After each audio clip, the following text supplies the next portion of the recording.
comment l'incroyant peut vraiment bénéficier du ministère de sa conscience. Parce que la conscience, je vous l'ai dit, c'est le témoin de Dieu dans le monde intérieur, c'est le pédagogue du monde intérieur, lui, c'est l'enseignant du monde intérieur, c'est en fait, si vous voulez, il est comme, comment on appelle, la balance de la justice de Dieu comme incorporée dans le cœur de l'homme. Vous voyez, la balance de la justice de Dieu incorporée dans le cœur de l'homme.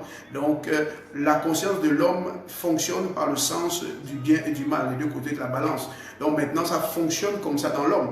Et la conscience va donc venir rendre ministère à l'homme.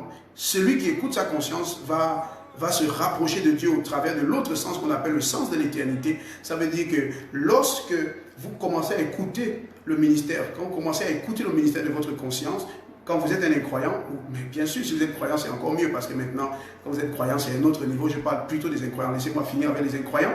Donc, lorsqu'un incroyant s'expose à écouter la voix de sa conscience et qu'il obéit à ses conseils, le sens de l'éternité va en fait, si vous voulez, s'illuminer.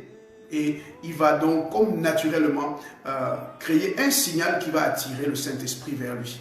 Et la présence du Saint-Esprit s'approchant de lui, vous allez me demander c'est quel texte qui le dit. Oui, la Bible parle Jésus parle du Saint-Esprit qui viendra pour le monde, pour faire trois choses. Convaincre le monde en ce qui concerne la justice, le péché, la justice et le jugement. Donc premièrement, le Saint-Esprit viendra pour dire à cette personne que tu es un pécheur, tu as besoin d'un sauveur et que le fait d'être sauvé te permettra d'éviter le jugement. Ça, c'est très important. Donc, lorsque un incroyant va commencer à écouter la conscience parler dans le bon sens, parce qu'il va écouter, il va décider de se soumettre au conseil de la conscience. Donc, cette lumière qui est par le sens de l'éternité, là, va déclencher comme un signal lumineux qui va attirer l'Esprit de Dieu. Et cette personne-là va commencer à développer un sens religieux, donc va commencer à chercher Dieu. Il va naître une foi fondamentale que Hébreux chapitre 11 au verset 6 explique, c'est-à-dire que cette personne va commencer à croire que Dieu existe et que si on le cherche, il va nous récompenser.